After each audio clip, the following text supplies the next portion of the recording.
Hello, everyone. For those of you who are joining us, we are so excited for our last of our 4 webinar series. We saved the best for last with our amazing Beyond Sticks coaches. The purpose of this webinar is to introduce you to 5 of our favorite Play Beyond the Game concepts. Before we get into those concepts, let's talk about what Play Beyond the Game is and what Beyond Sticks is. Our mission is to empower young people through sport, mostly through field hockey. And our core belief is that the lessons you learn on the field can be taken off the field as well. And what we do when we incorporate that in Beyond Sticks, what we do is every time we play, we have a theme. And with that theme, we incorporate it in what we call a Play Beyond the Game warm-up or a Play Beyond the Game cool down. And we take those with lesson plans for our coaches, and as you'll see, the coaches make them their own. And what's really important with what we do is we don't let it stay by itself. That Play Beyond the Game theme gets pulled throughout the lesson and throughout that session. And then at the end, we have a cool down where we reinforce that theme and we think about ways that you can use what we just learned on the field and take it off the field into your life. And we ask to pull parents in as well. And we found it's been really effective instead of really chunking what character and performance means, but we sprinkle it throughout our programs. And no one is better to talk about that than our coaches. They've done an incredible job over the years working with hundreds and hundreds of kids. So I would like to say also to all of our participants, we are a very question-friendly institution. So if you have anything, please use the chat or the Q&A, and Heidi will make sure that we get to it or we pull it into our sessions. Finally, this is our last of our 4 webinar series. Like many of our coaches, we coach because it's a calling, and we've been filling that void with this, and we really miss having our kids on the field with us. So if you find this valuable, there is a donation button at our webinar page that you can utilize at the end of this session. Finally, I believe, and I hope that you all believe, that coaches are educators in our heart. And as an educator, we will be remiss to not be aware of what's happening on the national stage in light of the killing of George Floyd and the Black Lives protests. It really has brought home to us issues of inclusion, diversity, and racism in our own sport. We're starting to ask those questions of Beyond Sticks, and we're gonna leave some time at the end for one of our head coaches, Dana Hubbard, who's been working on this, to talk about some resources that she's been using with her athletes, and but that she's been using as an educator that we think will be really helpful for all of us as we kind of navigate these conversations. So finally, let's get to what really matters, these awesome people that are here on our panel today. We have Kathy Shapiro. She wants to wave for us so we know which one she is. So Kathy is the head coach at Potomac Falls in Loudoun County. It's her 5th season.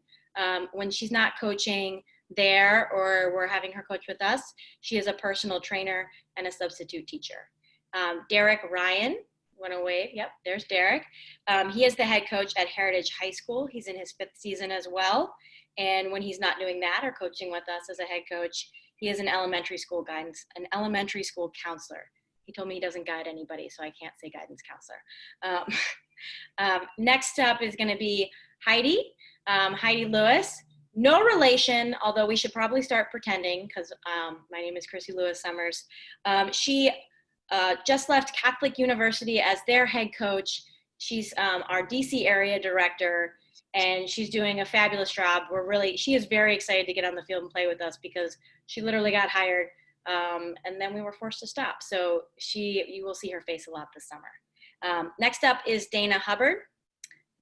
Dana is the West Potomac High School varsity coach, where she also teaches in Fairfax County. And she has been the head coach for 10 years. We both said we're shocked. We've both been in the game for that long. So thank you, Dana. And then finally we have Steph. Steph Vestal is the Justice High School varsity field hockey coach. She's in her 2nd year there, and she is a teacher in the Glasgow Middle School, which feeds into her high school. And she was just at a protest, so she's not lounging on a bench, just shoving it in our face. So we want to thank you guys all for coming, and we'll just hop into it. We're going to ask each of our coaches to kind of talk through their favorite Play Beyond the Game theme and how they incorporate it into field hockey, but how they use it to pull it into life as well. So let's start with Kathy. So Kathy, do you want to tell us which one really stood out for you, and then how do you use that in a field hockey sense? Right. Well, my favorite play beyond the game theme is recovering from mistakes and learning to give yourself a little ritual or something that you do to help you recover during the game or at practice, or even just when you're out and about doing your own things when you're not on the field. So everybody makes mistakes, whether it's in the game or in your regular life. And a big part of your mental game while you're playing field hockey is being able to recover from any little mistakes or errors that you make. And I'm sure that you've all seen players who make a mistake, or they think they've done the wrong thing and then they freak out and it affects them for the rest of the game, or they just like stop and freeze and they can't go on. So a really good thing that you can do and to train yourself and use it as part of your mental game is have a little ritual, a word or a little gesture that you make to yourself so that your focus isn't on the mistake that you just made. Your focus comes back to the things that you should be concentrating on in the game. And you need to be able to get that focus back really quickly. So even just saying the word focus to yourself, or something I like to say is just own it. Like if you make a mistake, you need to own it so that you can say to yourself, I did that, but I'm going to get over it and I'm going to move on. So you can think about a word that you might want to use, or a little, you could even just, tap yourself on the arm or anything like that to help you get your focus back. And I know in our game, it's really fast, so you don't have a lot of time to stand there and go, okay, I need my focus back. Like an example that I read was if you're playing golf, you can pick up some grass and look at it and then throw it away, and you throw your mistake away with the grass. But we don't have time to do that in our game. So we have to be on the ball figuratively and snap back into the game. So you can just choose a word, say it to yourself, get your head back in the game. And a good way to practice doing that is using that technique at practice, because practice is the place to make all your errors and learn how to recover from that. So everybody makes mistakes, coaches, players, refs, everybody. And I know my first year of being head coach of Potomac Falls, my team is brutal to me, and I made a mistake in a game that was important, and I did a bad job putting subs in and getting people moved around, and the other team scored a goal, and my girls let me know. They said, that was really horrible, that was a bad mistake. And I just had to say to them, you're right, I'll try and concentrate better and not do it again, or really try and learn from that mistake. But I still had to be the coach for the rest of the game. I couldn't just sit down and go, worry about it. So that was a really good lesson for me, and to have it pointed out to me like that in the middle of the game. And I had to make sure that I could recover quickly and keep coaching. And you can use that in life too. You can just basically, the thing that's going to work for you is if you own it. Like if you make a mistake and you say, yeah, I did that, I'm going to not shy away from it and say, oh, I didn't do it, or it was someone else's fault. That, yes, that was me. Let me try and fix it. And everybody around you, I think, will appreciate that kind of thing. And in the game, if your teammates can trust you that you're not going to fall to pieces if you've made a mistake, it's going to be better for the whole team and better for you as a member of that team and a player. So I have a question, Kathy. So say when your team, called you out for having a sub issue, like, there's one thing to own it, but there's another thing to own it without shame, so you're not being held back. Like how do you incorporate, take ritual without, like, get them to own it without the shame so they can move on quickly? Right. Well, that's a really good question. And it's hard to do for some, it all depends on personalities as well. Like some kids just carry that stuff around with them a lot. Mm-hmm. I think you have to sort of coach your whole team not to accept the fact they made a mistake, and not dwell on it and not feel bad about it. Just, I think the fact by letting yourself own it, you can feel less shame, and also not having everybody else pile onto you as well. So yeah, that's a very good question. Somebody not carrying the shame around with it, but I also think it's a personality thing too. Like, you got to be a little bit more self-confident to like sort of let it go and move on. Mm-hmm. Great. And Heidi, you can jump in too, since you're the interrupter this session. Well, thank you, Kathy. We might circle back to you on that one, but I wanted to move on to Derek. Derek Ryan, what is one that you found you've liked in the Beyond Stick setting, but also in your own coaching, and then how do you use it? I'm gonna go ahead. I'm a visual person. I'm gonna go ahead and share some stuff with you guys as I do this. Mine is, I call it risk versus reward. So let me find it. And it's basically the cognitive behavioral cycle put into sports. Mm-hmm. I'd also like to say why Derek is searching. We will be sharing this information. So like all 5 of these are Fab 5. We'll be sharing sort of a concise document afterwards. Yeah. And we can attach Derek's information as well. I know I sent you a copy of the thing yesterday, Chrissy.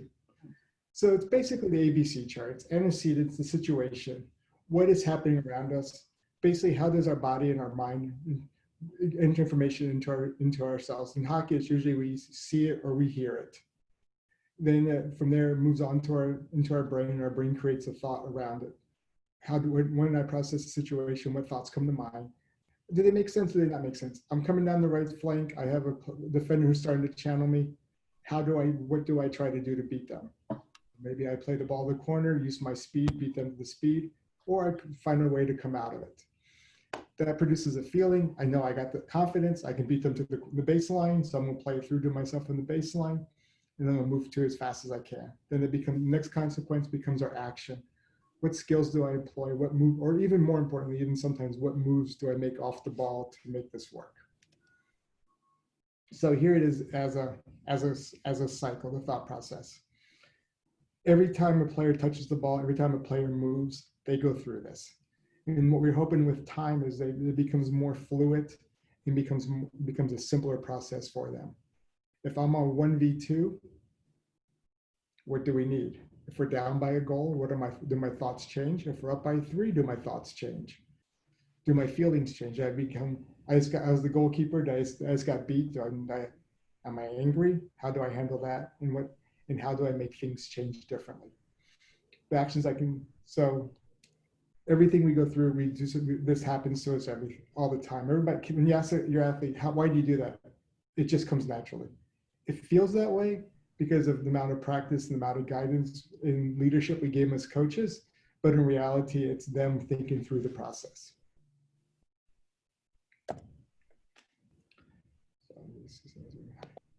So like here, I use a lot of pictures and photos with my team, with my players. So you might use something like this, and you might ask them, so if you're the green player, what might the green player be thinking? She might say, she's not moving to her left anymore. I beat her to the spot. The player in orange might be thinking something different. So darn it, I must begin to spin. How do I get out of here? I must retreat to go forward. Then have them start thinking about how they feel and what their thought process was, and did their thought process work? Doesn't mean it's always perfect, but did it produce a result that they can accept and the team can accept? And a lot of times I might even share something like this with my team and let them think through different positions. If you were the shooter, what might you be seeing and sensing? Versus if you're the goalkeeper, what might they be seeing or sensing? And the way I use this, this is what we do all the time. Like I was saying, since I work in the schools, a lot of times a kid might come to me and say, I'm stressed. My teacher, Miss Hubbard, gave us a surprise test today. So we might think about, how are you feeling? What were you thinking? How did you react? Then when the kid might be stressed out, the child returns to class for the test, and they realize the math test is something they have mastered. So all the negative thoughts they have now have evaporated and things have moved on to be much more positive. This is also, we also use this as the mentality of positive self-talk, the self-talk model, because the thoughts are your internal dialogue. What are you saying to yourself in situations that are either easily achievable or situations that provide complications and struggles? And what kind of conversations are we having internally to make it easier for us to succeed in those environments? Okay. So I think as a coach, my first instinct would be like, is this too complicated, or is this too much for your high school students? Like, how do you, well, first off, it's like giving reassurance that it's not, but also how do you handle that? Or if it feels like it's over a ninth grader's head, how do you make it accessible for them? A lot of times a player might have tried something and now you have a timeout, or the player comes off for a sub, and what you might do is ask them what their thought process, what were they thinking when they made that move? And it might have been something that worked, it might have been something that didn't work, or they might go, hey, I tried that. That's something we did in practice yesterday, so I decided to try to put it into a game, like a 3D entry into the circle. Or they might go, it just felt right, or I don't know. Or yeah. How do you deal with the I don't know? How do you deal with that? That's always the hardest one, but it's like helping them identify that they did it for a reason. Something around them made them sense that that was the right thing to try. And it's really helping them own their behavior and own their activity on the field. It's helping them give the framework that hopefully this is the way I did it. When you ask, and as a coach, it helps you frame it in a more positive way on the sideline. You know, that instead of saying you did that wrong, it's like, what were you thinking when you took that shot? Yeah. What did you see that, or what did you see that I couldn't see? Yeah. So how do you address when Derek, an athlete, tells you like, well, I made that decision because I was nervous or because I was afraid? Where can you insert language to help with that feeling, sort of overriding a cycle? And that's where you help them slow down their thoughts and slow down what they were thinking. It's like, why were you nervous? Well, the person in front of me was all state last year. I was like, okay, but they still make mistakes. They still get beat. Yeah. And help them get into more positive self conversation, because we all have those conversations running down the field, recovering on defense. Our brains are throwing thoughts to us all the time. Yeah. It's almost like incorporating what Kathy was talking about, the mistake ritual. Yeah. I think it's a good umbrella that covers a lot of different parts of coaching. And it's also helping the kids frame their struggles. Yeah. Can you give us an instance of when, you've taught your team this, that they've come at you and said, I used this framework, like you said, in school, or an example where a student has come at you and said, I've used this in a situation? It could be, sometimes it's around a test environment. They're stressed about a test, and it's like, and like sometimes the kids say, I forget everything when I walk into a test. It's helping them develop maybe a secondary action or behavior or feeling that helps them handle the challenge in front of them. And sometimes it's the coping skills, like come to a ball, take a quick start, take a breath before you move on to the ball. Attack the ball with head up so you can see what's in front of you. Yeah. It's okay to go backwards to go forward. It's 11, like with the goalies, a lot of times I got scored on. Yeah, but to score on you, they got to beat 10 other players to get into the circle. Yeah. It's not like soccer where you can score from 30 yards out. So it becomes a framing conversation. Yep. That's awesome. Well, thank you so much, Derek. Heidi, do you have to jump in, or are you not you're not as tamed in the interrupting as me? No, your natural interrupting skills are they're doing an excellent job with the follow-up. Well, Heidi, you are up next then with yours, and I mean, Heidi will get into it, but hers is really geared a lot towards younger players too. So it's very exciting for those of us who work with younger players. So Heidi, tell us which one and Heidi has been coaching for us. It's not like this is her first rodeo, even though she's our area director now. So which one do you like? Let's hear from you. Yes. So my play beyond the game that I want to talk about today is feeding the positive dog, which I think builds perfectly off of what Derek was just talking about. So if you're working with an older crowd or college athletes, maybe you want to frame it as using positive self-talk, if you don't want to offend their sensibilities. But we use the image of feeding the positive dog in order to talk about this concept. And I'm going to try to keep this snappy. Fair warning, I gave an hour-long presentation on this a week ago. So we'll keep it snappy. But feeding the positive dog, what we mean by that is pull up a visual image of two dogs in your brain. And one dog is a positive dog, one dog is the negative dog. One gives you confidence and uplifts you and affirms you, and the other one pulls you down and makes you scared and makes you feel bad. And the negative dog starts out with a little bit of an edge just because anytime we are scared or angry or hurt, it stands out a little bit sharper in our brain. So what we want to do is be really intentional with feeding our positive dog, right? And if you want to think about this like training a new dog, which coincidentally I've been doing for the last several months, anytime you're training a dog, you want to immediately stop bad behavior as soon as you see it. You want to redirect that energy and that focus to something else. And then you want to reward and reinforce good behavior. So when we're trying to train our positive dog, we're going to follow those exact same steps. And why is it important? It's important if you think about what Derek just said, because what we feed and where we direct our thoughts and how we talk to ourselves is directly going to influence how we act, how we react, and how we perform. So if you think about a game when you were really nervous or scared, you probably didn't play your best. But if you think about a game when you were happy and just kind of free flowing and confident, that was probably a really good game for you on the fields. So we want to keep that going by feeding our positive dog. And if we're actually on the field employing this, a really good test to use to think, am I using positive self-talk or negative self-talk, is would you say this to your best friend? And a lot of times the answer is no. And if you make a mistake and you think something to yourself and you stop and you go, wait, would I say that to my best friend? And the answer is no, great. You've just caught the negative dog in the act. Great. Shut it off, shut that behavior down, redirect its energy. So then flip that question around. What would you want your best friend to say to you? So if I make a mistake and my initial reaction is, oh, you're the worst. You can't play hockey. No wonder you made that mistake. You're just going to keep making mistakes. No, I wouldn't say that to my best friend. What would I want my best friend to say to me? I would want her to say, hey, you got this. You got the next one. Just work on that footwork. Great. Perfect. All right. So I've stopped the negative dog. I've turned its attention around to the positive way, and that's great. So what we want to do now that we're kind of starting to train our brain to like notice the negative dog and reinforce the positive dog is to really go all in on the positive dog. And there's a lot of different ways you can do this, but 3 easy things to do is 1, make a list of your strengths.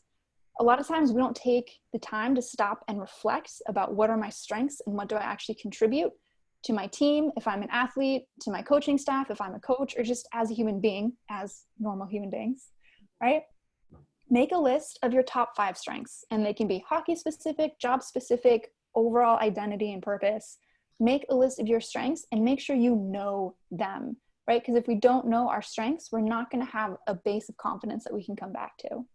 And then a really easy way to carry those strengths with you is to create a mantra that reaffirms one of those strengths. So make an I am statement out of one of your strengths. So maybe your statement is, I am resilient, or I am a great communicator. Or if we're thinking specifically about hockey, maybe I have really fast hands, right? So you have that mantra that you can pull out whenever you're in a stressful or performance environment, and that's going to feed your positive dog. And then the last tool that we can use is a what went well journal. And this is a little bit more of a reflection, but it's also going to help us feed our positive dog in the moment. And what that is at the end of practice, or at the end of a game, or at the end of your day, if you're just using it as an overall tool in your life, which is something that I actually do, you write down 5 things that went well in that day, 5 things that you're happy about, you're proud of, you're grateful for, 5 things that went well. And what that's going to do, it's going to train you to start looking for those things throughout the day. You're going to reinforce them because you're remembering them and writing them down. And then you also have a record that you can go back to remind yourself of all these things that are happening, that are going well, or that you've achieved in your life. And all of these things come together to really reinforce that positive dog for you. And then the last little bit that I just want to touch on is the fact that the words you say to yourself matter. right? My voice, my internal voice in my head is the first thing I hear in the morning, and it's the last thing I hear before I go to sleep at night. It's the thing that I hear the most throughout the day.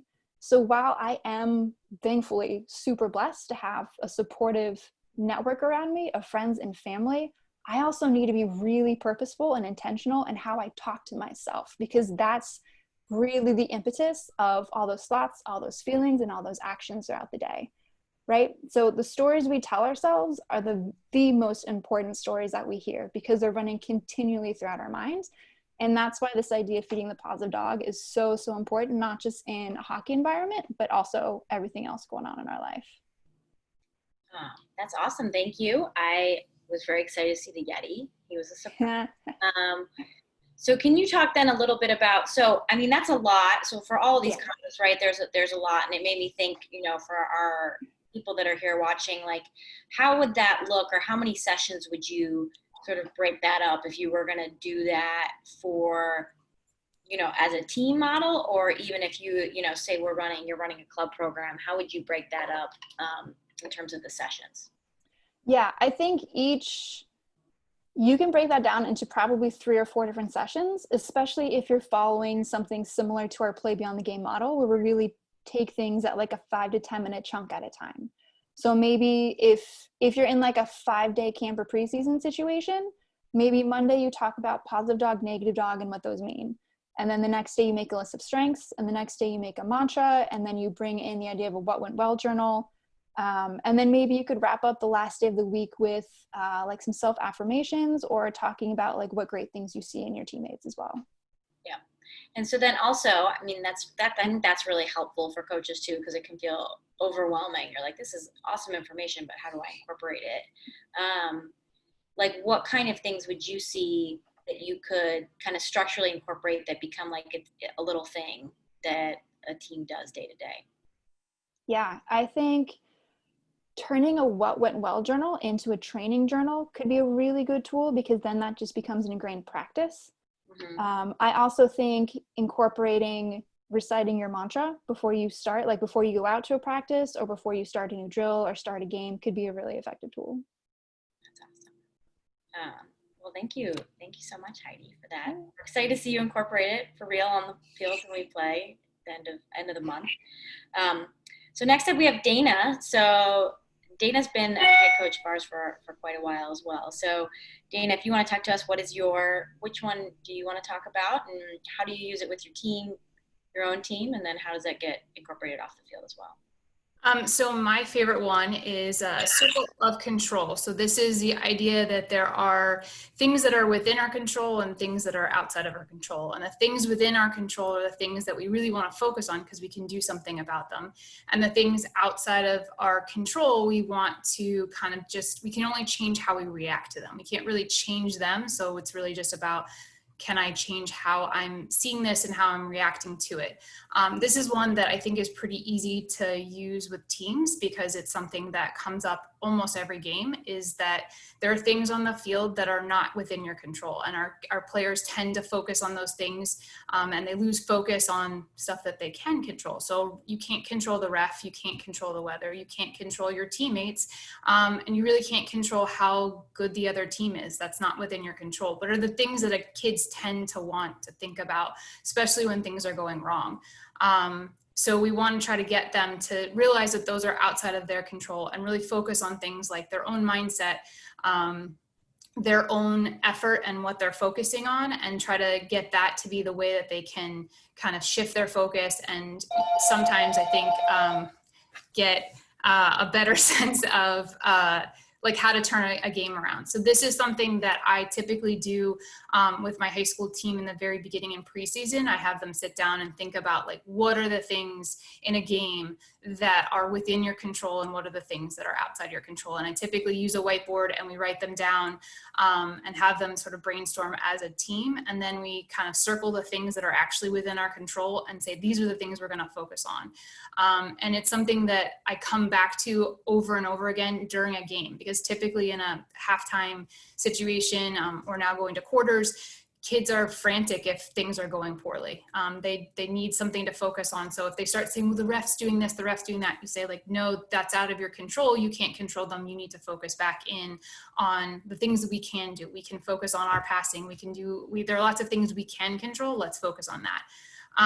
This is one that has, I think, a very clear use in everyday life. I think this is something that has gotten me through a pandemic right now, that there are things that are within my own control and there are things that are not within my control. I can't control a virus. I can't control when school is going to open. I can't control if we're going to go back to playing field hockey. I can control how I react to those things, but I can focus on making myself safe and all of those things. So that's kind of, it's something you can use with your kids and has a very good tangible outcome for them. And a lot of my players say that this has helped them deal with some of the anxiety that comes as being a teenager. You know, if you can't control the questions on a test, but you can control how you react to that and move forward.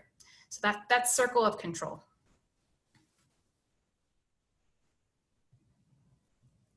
I'm going to unmute myself. So I think this is a big one for all of us and something you have to practice constantly. And I think you're not a field hockey coach if you haven't been told the refs stink by somebody at some point.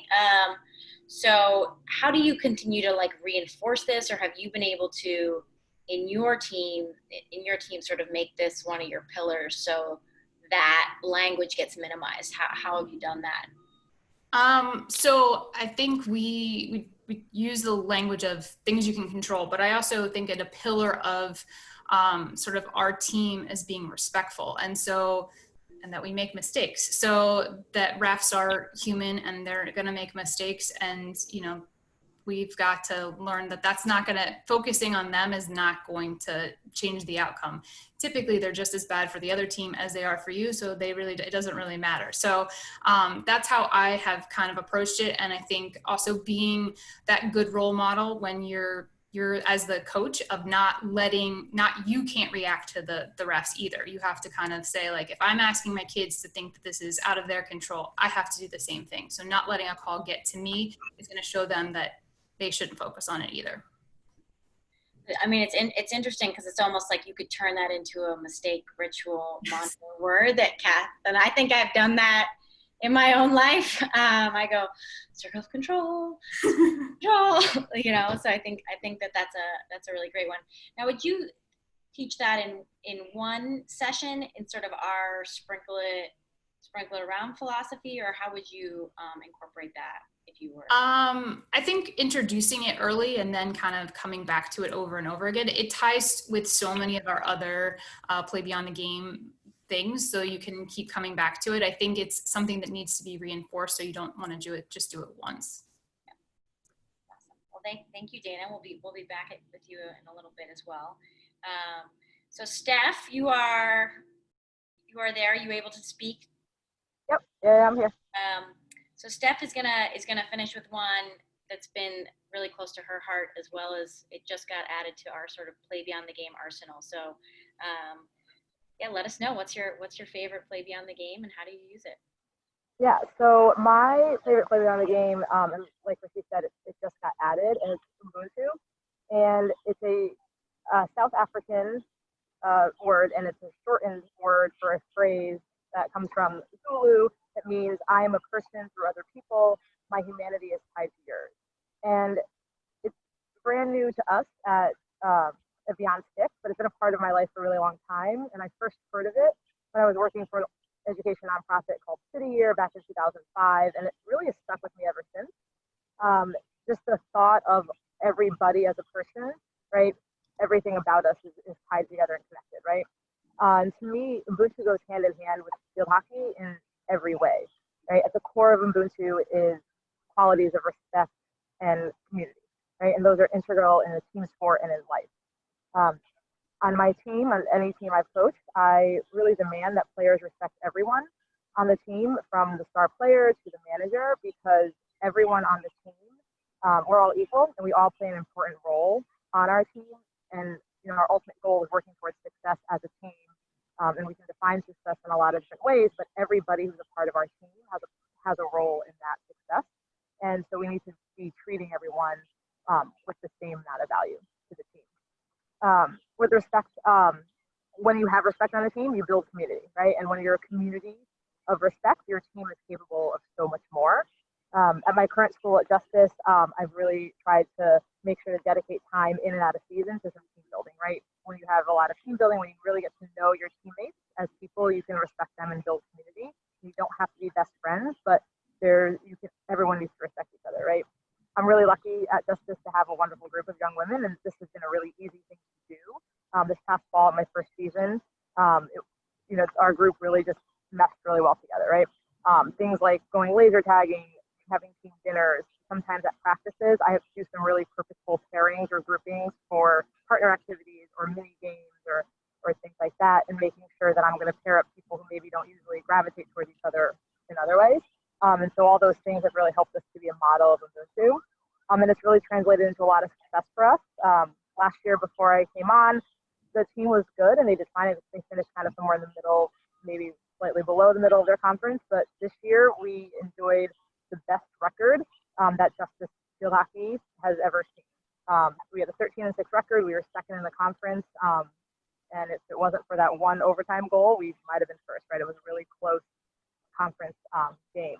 And I really believe that without the respect and community that we built, we wouldn't have had that same success, right? Every time we walked into that field for games, for practices, we were a community, we were a team together. And this is one of my favorite pictures of our team. We was the semifinals of our conference tournament, and one of our players had just scored a goal literally with like a second before halftime. It was like a actual buzzer beater kind of thing. And I bet anyone who looks at that picture, you might not be able to tell which person scored the goal, right? Because everyone's really happy. Everyone's is right with each other. We're congratulating each other. We're arms around each other. We're all smiling. And that's the kind of team that we created, that kind of community that we created.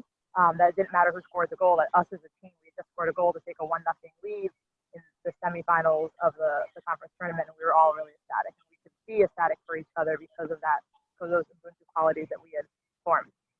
And then it's just to branch out. Ubuntu is, like I said, it's something that I learned of before starting with Beyond Six, and I think it's a quality and something that we need to think about in our world today. And I think especially with the events of the past week, like something like Ubuntu has never been more important. I've spent the better part of this past week participating in various protests. I'm in DC, and I really can't help to wonder if more people really deeply believe in and live the concept of Ubuntu. Like, I wonder how much different and better our communities, our country, and our world would be. And it's really just one reason why it's something I really believe in.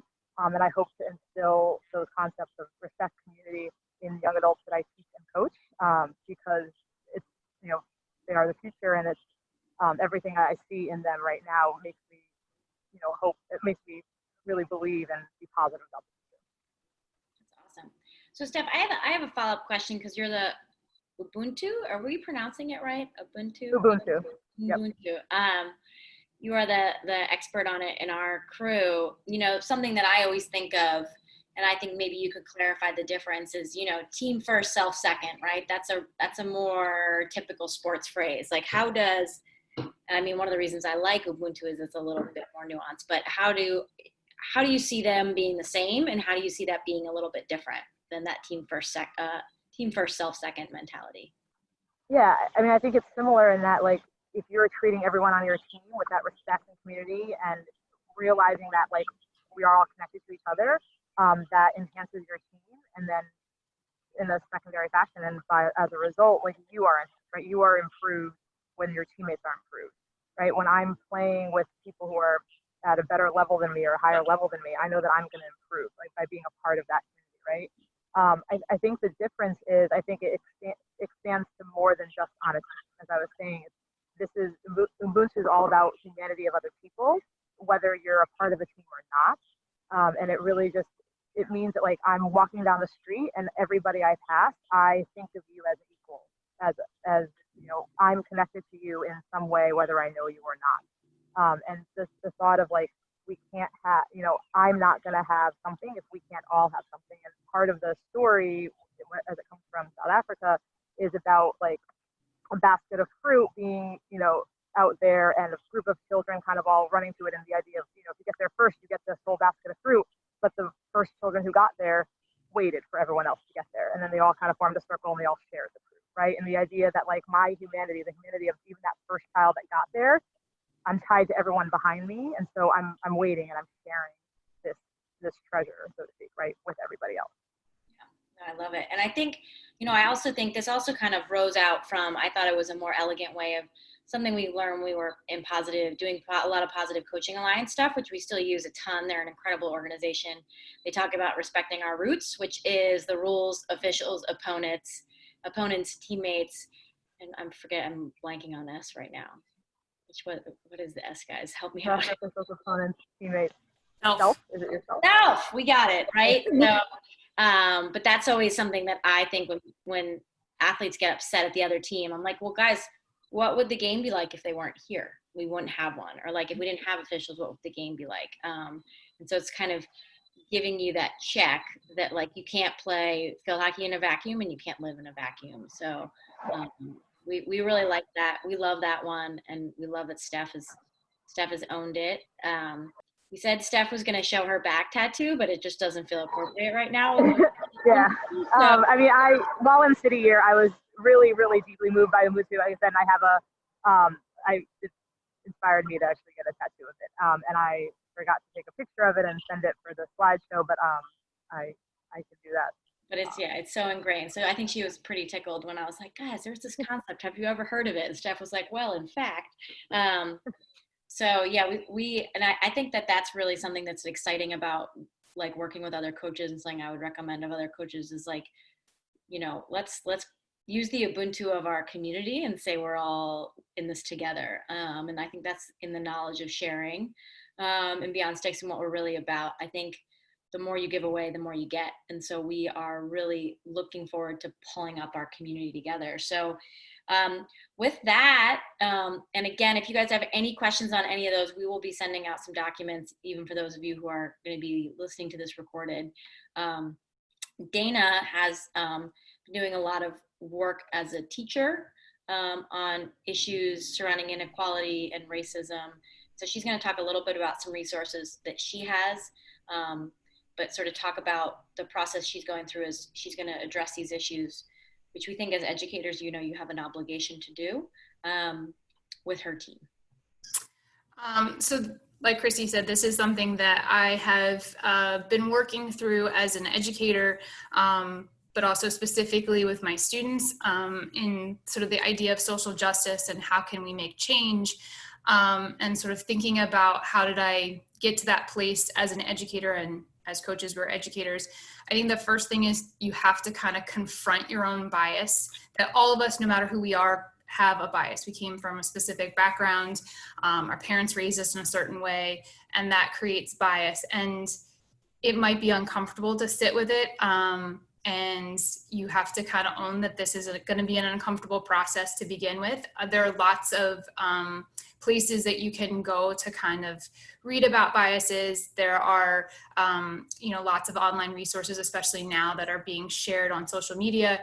But it's important, that's the first step, is you got to be comfortable enough to own that you play a role in this as well. And then I think creating a really safe place for athletes. This is something that in my classroom is really important. You can't have a conversation about race if you're not gonna create a safe place for kids to share their views. So talking about the fact that we're gonna make mistakes, you might say something that's, maybe not appropriate, but you need to be called out on that, and we need to be in a safe environment to kind of learn from one another. That is a really key thing. You can't do this without a good relationship capacity of all your players. And then I think it's important to kind of talk really openly and honestly with your players. People respect that you have feelings and that this is difficult, and that it might be uncomfortable for them to hear it, and then give them some space to actually talk. Like, we need to listen more. And so giving young people the chance to talk, they're really profound. They have a lot to say, and allowing them to just talk and you listen can really kind of help drive a lot of this. I think in field hockey, certainly we are a very white sport. And so the idea of privilege is going to come up. And one of the things that I learned through various professional developments is kind of trying to get kids to realize that privilege is something they cannot control. They cannot change the fact that they were born a certain skin color. They cannot control the fact that they might come from a 2-parent household that never got divorced. That's a privilege that they have. What they can do is, if they are a privileged person, they can then go and help people who are not as privileged. And that is their role. And that is sort of something that I've tried to instill in my field hockey players, that we are privileged and we need to then help others who are less privileged than us. And that's, you can't control anything else. You shouldn't feel guilty that you have privilege. You should do something with it. So there are lots of really great resources out there to sort of start conversations, places that you can go. There are lots of things designed for educators. And again, as coaches, we're educators. And so the Obama Foundation is one that just recently put something out. It has a lot where you can kind of educate yourself on issues, but it can also has places for kids to go and learn more about police brutality and places they can donate, organizations they can get involved with. Teaching Tolerance is another one that's very specific for educators, but it has a lot of really good resources for all sorts of different subject matter. So it's not just about race, but there are things about gender equality as well. So if that's something that you want to tackle with your kids there. And then there are lots of TED Talks out there too. So sometimes those are good to use. And then Talking to Strangers by Malcolm Gladwell is a really great book if you have the summer free and you want to listen to it. It's a good book, kind of talking about a lot of this stuff. I would add to that great list, Dana, especially if you work with younger kids, or if there's any parents here, Coretta Scott King put out a really great list of books geared towards younger children and young adults that talk about racism and privilege and kind of how to talk about these things and how to educate. And I think that is a great list to go to, especially for younger kids. And then in addition to the TED Talks, there's TED Ed, which is like geared towards students, towards younger kids. It's things that I've used a lot in middle school. So there's some really great videos there specifically about like protesting and how to make change out of protest. And so TED Ed is a good resource as well. That's awesome. So I guess, Dana, as well, like as a field hockey coach, during this time, we're not with our athletes, right? So how do we have these conversations when you can't connect? Connection digitally is different, right? So how do you do that? And you're an out of season athlete. Like, is this our obligation as a coach, or how do we handle this, or how do we prepare to handle this when the fall comes, these conversations? That's a good question. I mean, I think having time built into whatever you may be doing, I have not met with my field hockey players yet, but that's something that we're going to do next week. And I think building off Steph's idea of Ubuntu and using that as sort of a stepping stone, and this is a pillar of our belief as a field hockey team, that we are connected, that everybody is connected, and that we need to be doing good in the world. That's one of the things I plan to talk to my field hockey players about, and sort of trying to give them some resources to then go do things locally. A lot of them, I think, hopefully are going to participate in things safely. And if I can help them kind of guide them to places that they could do that, I think that's kind of my role. I don't know that you're necessarily going to have the same the quality of discussion that you might have in person. And I think we have to accept that digital spaces are not the same as face-to-face spaces. And so you can start a conversation, but you might not be able to do the same kinds of things. It's not, I don't think kids feel as safe in this sort of virtual world having some of those conversations. So I think you just plant the seed and start slowly, and hopefully when we are back together, we can continue this conversation. But I think we would be remiss if we didn't talk about it, if we just let it pass us by. This is a moment that is historic, and it needs to be addressed by, I think, adults to kids. Give them that space.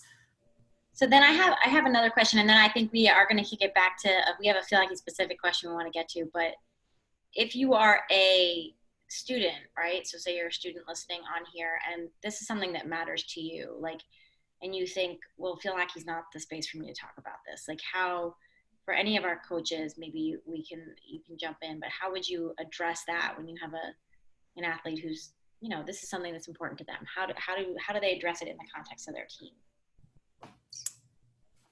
So I think giving kids space to do it, but also I think connecting them with bigger organizations, things within their school.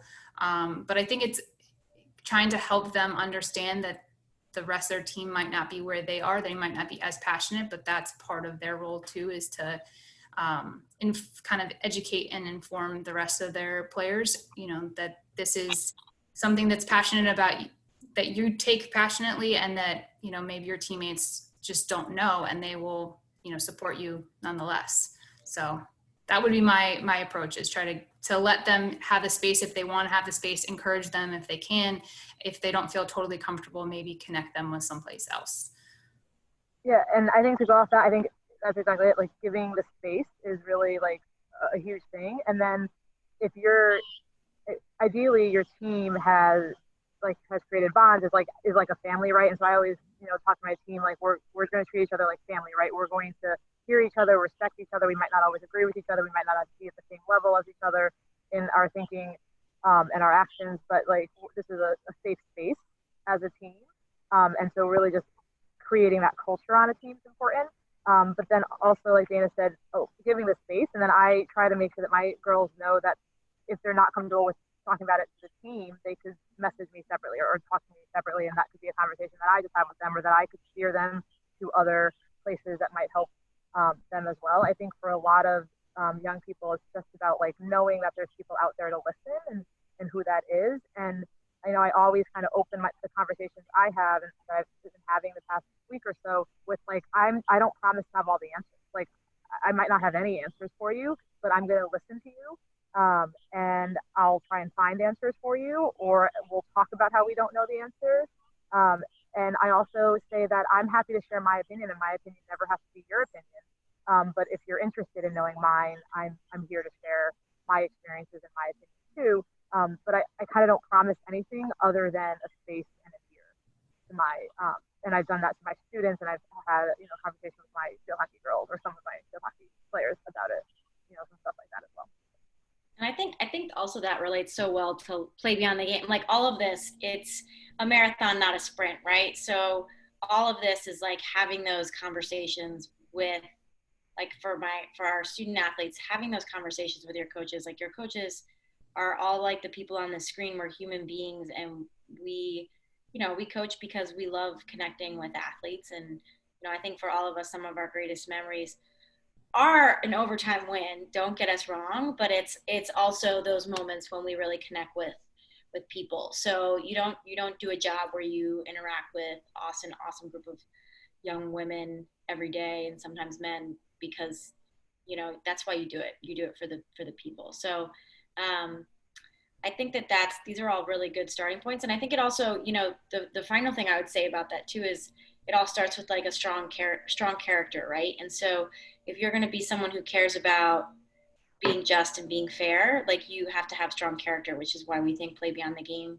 stuff is so important, right? So if you're not willing to make mistakes, you're never going to engage in these conversations, right? Like, if you can't stop your negative thought process, you're going to stay silent. And so our hope as a field hockey community is that we're building brave people. And I think that's going to be really important.